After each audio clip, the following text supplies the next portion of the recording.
Good morning, students. Today I'll explain chapter 3rd label from your book Vistas, written by Jack Finney. This is the third part of the chapter explanation so that it would be easy and convenient for you to understand. Basically, this story is based on the psychological basis. That's why I have divided the chapter between three parts. So already I had explanation about of this chapter, that how Finney had selected his favorite topic, the time, and through the time he had tried to explain the human feelings, stress, desire, and had done the comparison with the reality of the life, that we are generally trying to escape from the reality and try to find out the happiness. But he had suggested that rather to find out the happiness in realistic or material things, try to find it out in yourself. So I'll continue the chapter from here. I turned toward the ticket windows, knowing that here on the third label at Grand Central, I could buy a ticket and that would take Louisa and me anywhere in the United States we wanted to go. In the year 1894, and I wanted 2 tickets to Galesburg, Illinois. And अब इस chapter में यहाँ पर Charlie जो narrator है वो क्या करता है, पहले तो वो अपने साइकेट्रिक फ्रेंड सैम को अपनी सारी चीज़ें बताने की कोशिश करता है कि कैसे ग्रैंड सेंट्रल स्टेशन यानी कि यूनाइटेड स्टेट में एक थर्ड लेवल भी एग्जिस्ट करता है। फिर बताता है कि कैसे वो एक रात को अपने ऑफिस से लेट होकर के निकला और कैसे वो स्टक हो गया और कॉरिडोर से होते होते आया। फिर बताता है कि अपनी चीज़ों को सही प्रूफ करने के लिए उसे एक न्यूज़पेपर मिला और न्यूज़पेपर जिस दिन पब्लिश्ड हुआ था उसका डेट था जून 11, 1894। अब वो कह रहा है कि वो टिकट विंडो की तरफ टर्न हुआ और ये जानते हुए कि यहाँ पर ग्रैंड सेंट्रल स्टेशन के थर्ड लेवल पे मैं 2 टिकट खरीदूँ अपने और अपने वाइफ के लिए, जो हमें यूनाइटेड स्टेट में लेकर के जाए और 1894 के ईयर में लेकर के जाए, क्योंकि वो गेल्सबर्ग में इलिनियस जगह पर घूमना चाहता था अपनी वाइफ के साथ। So have you ever been there? It's a wonderful town still with the big old frame houses, huge lawn and tremendous trees whose branches meet overhead and roof the streets. And in 1894, summer evening were twice as long and people set out on their lawn, and the man smoking cigar and talking quietly. अब वो कहता है कि क्या कभी तुम वहाँ गए हो? एक बहुत ही वंडरफुल टाउन है, वहाँ के घर जो है बड़े बड़े होते हैं और काफ़ी बड़े उनके फ्रेम भी होते हैं, पुराने ज़माने के बने हुए होते हैं, बड़े लॉन होते हैं और ट्रीज़ तो बहुत ही बड़े और ह्यूज साइज़ के होते हैं। उनकी ब्रांचेस जो हैं इतने ज़्यादा ऊंचे और बड़े होते हैं कि वो छत तक जाते हैं और ऐसे एक दूसरे को टच करते हैं जैसे रूफ़ बना रहे हों। 1894 जो है एक ऑटम यानी कि समर का सीज़न होता है और उसकी इवनिंग काफ़ी लंबी और बड़ी होती है। लोग अपने लॉन में बैठते हैं, मैन जो है सिगार पीना पसंद करते हैं और आपस में बातचीत करते हैं। And the women waving palm leaves fan with the fireflies all around in a peaceful world. और वुमेन्स जो है बाहर बैठ कर के पाम लीव के पंखे तैयार करती हैं, उनके आसपास फायर फ्लाइज उड़ रहे होते हैं और पूरी दुनिया बहुत ही ज़्यादा पीसफुल है। To be back there with the First World War is still 20 years off and the World War II over 40 years in the future. I wanted 2 tickets for that. अब कहता है कि जिस टाइम में मैं पहुंच चुका था वहाँ से फर्स्ट वर्ल्ड वॉर अभी 20 साल रहता था, यानी कि फर्स्ट वर्ल्ड वॉर भी नहीं हुआ था। और अगर सेकंड वर्ल्ड वॉर की बात करें तो उसके लिए 40 साल रहते थे, यानी कि 40 इयर्स रहते थे और मैं वहाँ पे जाने के लिए 2 टिकट लेना चाहता था। अब वर्ल्ड वॉर नहीं हुए थे तो उस दुनिया में कितनी पीस, शांति और सुकून होगी वो ये इमेजिन करता है। The clerk figure the fear. He glanced at my fancy headband, but he figured the fear, and I had enough for 2 coach ticket one way. But when I counted out the money and looked up, the clerk was staring at me. Clerk ने किराया, fair मतलब rent, किराया, hair fair मतलब किराया जो ticket होता है, figure out यानी कि अमाउंट एस्टिमेट इमेजिन करना, बताना कि कितना किराया लगेगा। वही ग्लैंस्ड एट माई फैंसी, अब उसने ध्यान, ग्लैंस मतलब लुक फॉर फ्यू मिनट्स, वो उसके फैंसी हेड बैंड जो लगे होते हैं, हेड के ऊपर बैंड टाइप का लगा होता है, उसको देखता है और वो फिगर करता है कि किराया कितना लगेगा। अब ये राइटर नरेटर कहता है कि कोच के 2 टिकट के लिए एक तरफ का तो मेरे पास इनफ मनी था, पर जब क्लर्क को मैंने अपनी तरफ स्टेयरिंग मतलब घूर के देखना, क्लर्क जो है मेरी तरफ घूर के देख रहा था। He nodded at the bills and that ain't money. जब मैंने अपना पैसा काउंट करना शुरू किया, नरेटर कह रहा है, तो वो अपने सिर को, नोडिंग मतलब सिर हिला करके यस और नो में जवाब देना, बिल की तरफ सिर हिला करके नोडेड करता, कहता है कि ये पैसे हैं mister, he said, and if you are trying to skin me you won't get very far. Skin me यानी कि धोखा देना, किसी को चीट करना। और वो कहता है मिस्टर, अगर तुम मुझे चीट करने की कोशिश कर रहे हो या धोखा देने की कोशिश कर रहे हो तो तुम यहाँ से बच के बहुत ज़्यादा दूर नहीं जा पाओगे।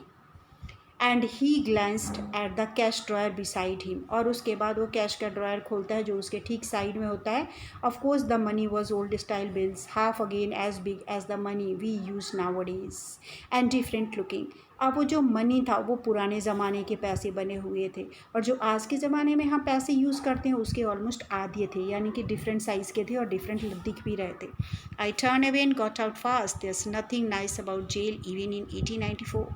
अब नरेटर कह रहा है, चार्ली कह रहा है कि मैं वहाँ से बहुत तेज़ी से निकला और भाग के बाहर निकला, क्योंकि 1894 में भी जेल से ज़्यादा बड़ी कोई सज़ा नहीं हो सकती थी। And that was that. I left the same way I came. I suppose next day during lunch hour, I drew $300 out of the bank, nearly all we had, and bought old style currency that really worried my psychiatric friend. और उसके बाद कहता है बस इतना ही हुआ। उसके बाद मैं वापस आ गया और नेक्स्ट डे मैंने प्लान किया कि जब मेरा लंच टाइम होगा मैं बैंक जाऊंगा, अपने नियर बाई बैंक से $300 निकालूंगा और उसके बाद पुरानी करेंसी उन पैसों से ख़रीदूंगा। और ये चीज़ जो है एक्चुअली मेरे साइकेट्रिक फ्रेंड को काफ़ी ज़्यादा वरीड कर रही थी, क्योंकि ये सारी स्टोरी अपने साइकेट्रिक फ्रेंड को राइटर बता रहा है। You can buy old money at almost any coin dealers, but you have to pay a premium. My $300 bought less than 200 in old style bills, but I didn't care. Eggs were 13 cents a dozen in 1894. Narrator कह रहा है कि किसी भी आप coin dealer के पास भी जा कर के करेंसी एक्सचेंज कर सकते थे, पर वहाँ पे जो प्रीमियम है, टैक्स जो है वो ज़्यादा देना पड़ता, और मेरे $300 जो है ऑलमोस्ट 200 ओल्ड करेंसी के फॉर्म में चेंज होकर के आए। जब पुराने पैसे लिए तो $200 के आसपास आए। पर नरेटर कह रहा है कि मैं बहुत ज़्यादा केयर नहीं कर रहा था, क्योंकि पुराने ज़माने में चीज़ें बहुत सस्ती थी और एक्स कितने का आता था, 13 सेंट का 1894 के टाइम में। But I have never again found the corridor that leads to the third level at Grand Central station, although I have tried often enough. पर उसके बाद नरेटर कह रहा है कि मैंने तो कई बार उस कॉरिडोर को ढूंढने की कोशिश की जो मुझे थर्ड लेवल के ग्रैंड सेंट्रल स्टेशन के थर्ड लेवल पे ले जाए, पर फिर भी मेरे को वो कॉरिडोर नहीं मिला। Louisa was pretty worried when I told her all this, and I didn't want me to look for the third level anymore. And after a while I stopped. I went back to my stamp. अब Luiza जो है काफ़ी ज़्यादा worry कर रही थी और मैं उसको बहुत ज़्यादा टेंशन नहीं देना चाहता था, इसलिए मैंने थर्ड लेवल के बारे में ढूंढना सोचना छोड़ दिया और मैं कुछ टाइम के लिए रुक गया और दोबारा अपने स्टैम्प के कलेक्शन पे मैंने ध्यान लगा दिया। But now we were both looking every weekend because now we have proof that the third label is still there. पर कह रहा है कि अब तो मैं और मेरी वाइफ लुइज़ा हम दोनों ही उसको ढूंढ रहे हैं, हर एक वीकेंड को ढूंढते हैं, क्योंकि हमारे पास प्रूफ है कि थर्ड लेबल एग्जिस्ट करता है, यानी कि ग्रैंड सेंट्रल स्टेशन पे थर्ड लेबल भी है। My friend Sam Winner disappeared. Nobody knew where, but I sort of suspected because Sam city boy and I used to tell him about Galesburg. अब कह रहा है कि मेरा फ्रेंड जो सैम था, साइकेट्रिक फ्रेंड, वो अचानक ही डिसअपियर्ड हो गया। डिसअपियर्ड इट मीन्स लापता होना, गायब हो जाना, और किसी को भी नहीं पता था कि वो कहाँ गया। अब ये भी है कि सैम जो है एक शहर में पला बढ़ा बॉय है, लड़का है, और मैं उसे हमेशा ही गेल्सबर्ग के बारे में बताता रहा हूँ। So I went to school there and he always said he like the sound of place and that's where he is all right in 1894। जब मैं स्कूल में था तो मैं उसे गेल्सबर्ग के बारे में बताता था और हमेशा ही वो एक शांति वाली जगह पे जाना चाहता था, तो क्योंकि ऐसी जगह उसे बहुत ज़्यादा पसंद थी। तो अब हो सकता है कि वो ऐसी ही जगह पे पहुंच गया हो, यानी कि 1894 के टाइम में वो पहुंच गया हो।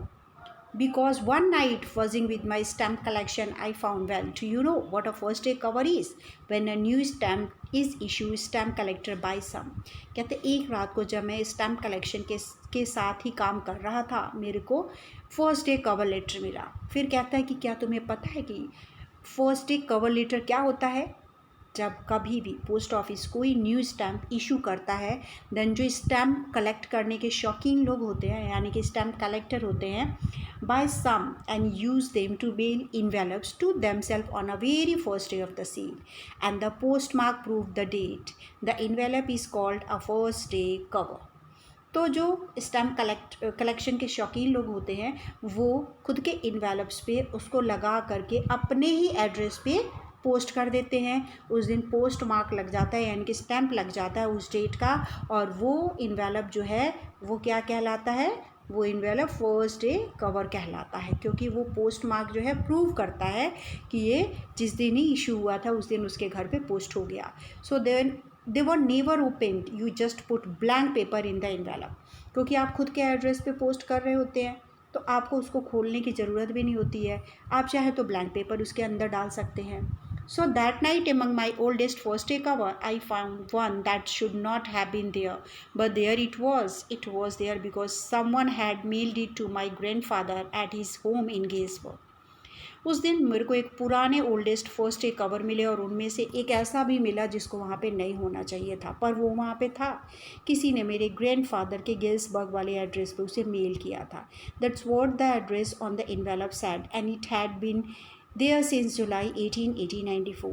और एड्रेस जो था उस पर यही था कि ये लेटर जो है एनवेलप जुलाई 1894 को पोस्ट किया गया है। The postmark showed that, yet I didn't remember it at all.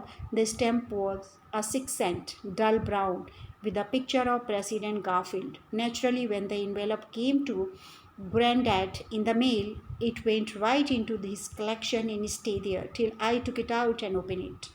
अब पोस्टमार्क शो कर रहा है, मुझे याद भी नहीं आ रहा है कि स्टैम्प जो है 6 सेंट का था, कुछ ब्राउन कलर का था, और उस पर गारफील्ड प्रेसिडेंट का पिक्चर लगा हुआ था। नेचुरली जब इनवेलप मेरे ग्रैंडडैड के मेल एड्रेस पे आया होगा, उसके बाद उन्होंने अपने कलेक्शन में डाल दिया होगा, और इसे ओपन नहीं किया गया जब तक कि मैंने उसे लेकर के ओपन नहीं किया।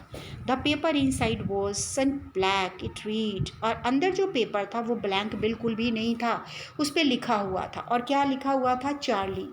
एड्रेस गेल्सबर्ग का, जुलाई 1894, Charlie. I got to wishing that you were right. Then I got to believing you were right. And Charlie, it's true. I found the third label. I have been there 2 weeks. I have been here 2 weeks. अब उसका French Sam जो है वो क्या लिखता है कि मैं विश कर रहा हूँ और मुझे यकीन हो गया कि तुम सही थे, मैं बिलीव भी कर रहा हूँ कि तुम सही थे। चार्ली, ये सच है कि मुझे थर्ड लेबल मिल गया है और मैं पिछले 2 हफ्तों से यही हूँ। And right now down the street at the daily someone is playing a piano and they were all out on the front porch singing "Seeing Nellie Home," and I am invited over for the lemonade. Come on back, Charlie and Louisa. Keep looking till you find the third level. It's worth it, believe me. अब यहाँ पे Sam और क्या लिखता है कि मैं यहाँ पे 2 हफ्ते से हूँ, राइट नाउ मैं यहीं पे हूँ, मैं स्ट्रीट डाउन स्ट्रीट में रह रहा हूँ, और यहाँ पर कोई ना कोई डेली पियानो बजाता है, सारे पोक में खड़े होकर के गाना गाते हैं, सीइंग नेफी होम, और मैं यहाँ पे तो लेमनेड के लिए इनवाइट भी किया गया हूँ। कम ऑन बैक, यानी कि तुम भी वापस आ जाओ, चार्ली और लुइसा दोनों, मैं तुम दोनों का रास्ता देख रहा हूँ, तुम दोनों का वेट कर रहा हूँ। थर्ड लेवल जो है वाकई बहुत ज़्यादा वर्थफुल है, बिलीव मी, मेरे पर यकीन करो। और नोट को साइन किया गया था सैम के नाम से, जो उसका साइकेट्रिक फ्रेंड था। At the stamp and coin store I go to, I found out that Sam bought $800 worth of the old style currency, and that ought to set him up in a nice little hay, feed and grain business. अब मैं stamp और coin store पे गया, मैंने क्या देखा कि Sam ने वहाँ से $800 के पुराने करेंसी चेंज कराई थी। दैट ऑट टू यानी कि शुड बी, और ऑट टू का मतलब सेम ही होता है।